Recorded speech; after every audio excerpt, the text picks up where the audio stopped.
In this video, we are going to take a look at the security module within the CMS. You notice that I'm already logged into the CMS here. The security module is over here on the left-hand side. I'm going to click on that here, and you see that it brings us up to this page right here. Now, what you can do is you can give people different security permissions a couple of different ways. The first way that you can do it is simply search by that staff member's last name, and then it will pull them up. Or it will list all of the accounts that you have set up within the system, and then you can go down here and select one of them. It's up to you.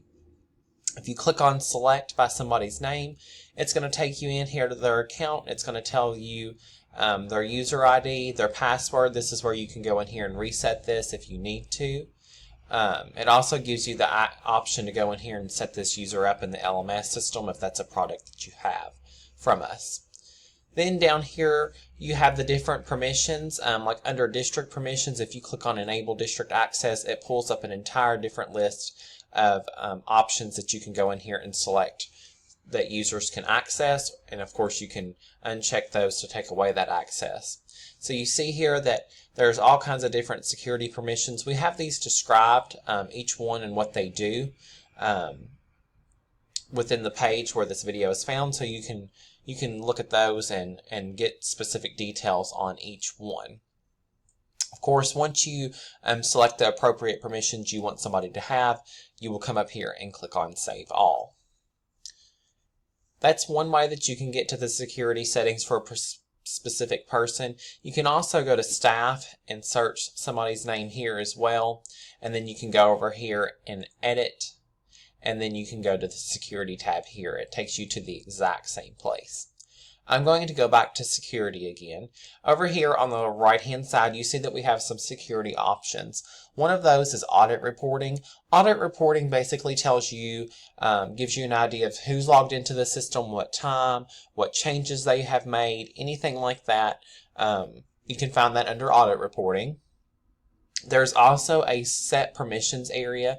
What this does is you can go in here and select certain staff members and give them permissions to something all at the same time.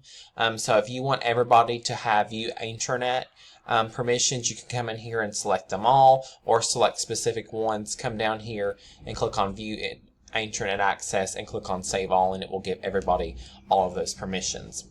Another thing that's in here is group permissions, so you can click on that, and you see right here you can go in here and add a permission group. So if you have something like maybe central office administrators, you can add a description if you want to, and click on save here. You see that it adds that group.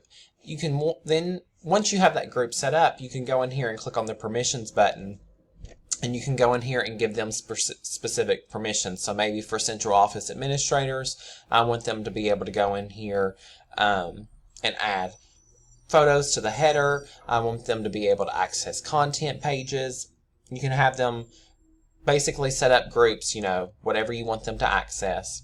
And then once you've set up their particular permissions, you can go in here and click on staff, and then select which staff you want to add to this group and add them in, and will all have that permissions. And anytime you need to change any of those permissions, either take away or add something, you can always go back to permissions group, go back to permissions, and take those rights away, or give those users those rights. Something else over here is this permission list export. If you click on this, what this does is that you will see that it generates a Excel spreadsheet, and what it does is it gives you an idea of what permissions your users currently have. That way you don't have to go into each individual person and figure out what permission they have. So you see that you can go in here and it gives you their name, what they have specific access to, and then it gives you a description of that.